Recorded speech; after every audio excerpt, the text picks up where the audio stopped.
जगप्रसिद्ध असं world heritage site असलेलं कोणार्क सूर्य मंदिर या ठिकाणी सहर्ष स्वागत. आता आपण हे जे माग बघतोय हे कोणार्कचं सूर्य मंदिर आहे, पण आता त्या ठिकाणी पूजा केली जात नाही. याचा एक अर्थ आहे की जे हिंदू धर्मात ज्या मंदिराला कळस नसतो त्याच्या आतमध्ये देव वास करत नाही. तर हे कलिंग आर्किटेक्चरचा हा एक बेस्ट नमुना आहे. ह्याचे जे पूर्ण बांधकाम आहे ना ते इंटरलॉकिंग सिस्टीमनी झालेलं आहे.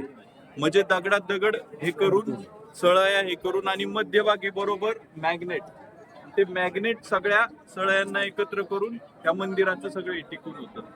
पण कालांतराने परकीय आक्रमण भरपूर झाली भारतावर आणि हे मंदिर तोडण्यात आलं. त्यानंतर ज्यावेळेस युनेस्कोनी हे ताब्यात घेतलं त्यावेळेस त्याची डागडुजी तयार झालेली आहे. या मंदिराला हे मंदिर अशा टाईपचं आहे की याला 24 रथांची चाकं आहेत.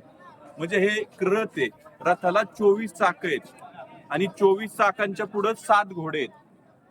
म्हणजे थोडक्यात 7 घोडे 24 चाकांच्या रथाला आणि सूर्याला ओढत समुद्राकडे घेऊन चाललेत, असं त्याची एक थीम आहे.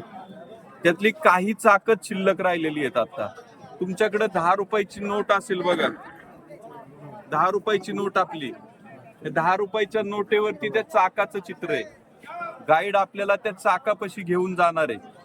त्या चाकावरून आत्ताची वेळ किती आहे ते कळतं. म्हणजे ते 24 आरे आहेत त्याला. तो गाईड बरोबर तिथं तुम्हाला पेनाने त्याची स्टोरी सांगेल. त्यानंतर हे मंदिर बांधलंय 13व्या शतकात. 13व्या शतकात राजा नरसिंह देवराय त्यांनी हे मंदिर बांधलेलं आहे.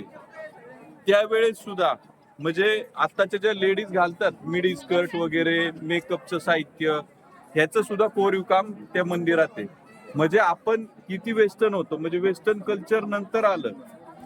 त्याच्या आधी आपल्याकडे मग 13व्या शतकापासून मिडी स्कर्ट हॅट हे सगळं गाईड तुम्हाला दाखवेल. त्यामुळे गाईडच्या सोबत राहा. मेन म्हणजे आपल्याला काय करायचे, जे चाक आहे ना चाक ते समजून घ्यायचे. त्या चाकावर मग आपल्याला ह्या मंदिराचा बराचसा इतिहास आणि त्या काळातलं कलिंग आर्किटेक्चर हे लक्षात येईल. तर आता माझ्या सोबतचा जो ग्रुप आहे ना त्यांनी ध्रुवबाई चलो